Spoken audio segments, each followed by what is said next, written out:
have to go. Before you go, can you just give me how would you attack if you were the chief medical officer of the United States and you had power to do whatever you wanted? How would you attack the COVID crisis? So Peter Navarro and I have addressed that question. Thank you for asking in the Washington Times in two editorials. And we have a four-pronged proposal. And I'm also going to be traveling to Italy in about a week to Rome to present these ideas to the Senate in Rome. And also I'm arranging to speak with folks at the Vatican about this. I believe that we need to save the vaccine that we have and use it globally to protect the elders and the very high-risk individuals, and do not deploy it universally and drive something like Marek's disease, such as Gert van den Bosch has been warning us about. We need to make these imperfect but relatively effective repurposed drug combinations widely available. We need to allow physicians to practice medicine, stop putting these barriers in place that keep physicians from practicing proven early intervention strategies. This idea of only treating people after they get in the hospital is just crazy. It makes no sense at all. Furthermore, so that people are able to rapidly identify whether or not they actually have this virus, as opposed to respiratory syncytial virus or influenza or any of the other respiratory viruses that are circulating at the same time that mimic SARS-CoV-2 infection. We need to make rapid test kits available in the home. There's many examples of rapid test kits. They are deployed in many countries throughout the world, just not here for some reason. I don't get it. Okay? And then the last, so those are, vaccines for the people that really need it, not for everybody, because we're just generating mutant viruses that are going to overwhelm the vaccines. Number two, early intervention with imperfect but quite effective drug combinations and make those available, allow physicians to practice medicine.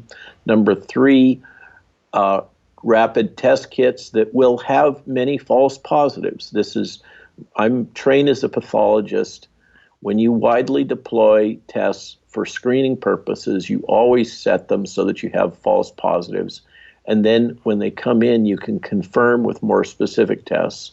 Number four, there are multiple examples of computational tools, apps, things that you can load on your computer or your cell phone and key in your own information privately that will tell you about what your risk is so that you can make an informed decision about whether or not you think you're in one of those high-risk groups and you should take vaccine, as opposed to this, give a child a hammer and everything becomes a nail approach where we're just going to jab everybody on the planet with a vaccine. Very good for Pfizer's business and Moderna's business and J&J's business and AstraZeneca's business, not so good for the rest of us. Okay, so we just got to stop this crazy.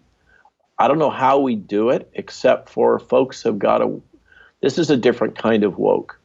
This is waking up and using your brain. Look at the information that's available.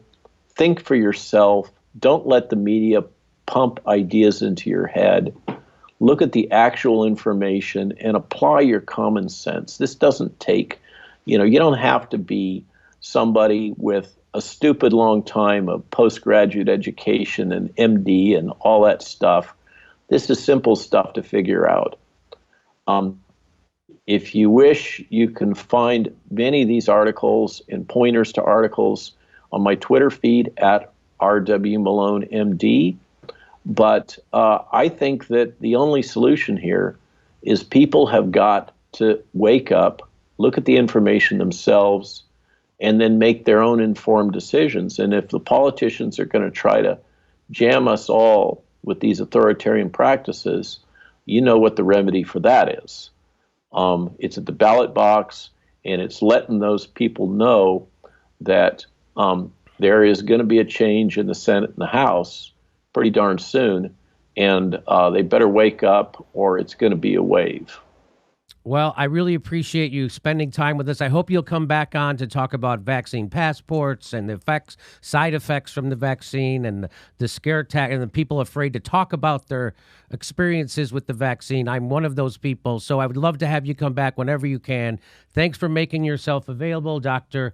Malone. He's one of the renowned inventor of the mRNA vaccine technology, Dr. Robert Malone. Thank you so much for being with us. And thanks for the chance, Jimmy, and good luck in all things, and particularly in your clinical study. I appreciate it.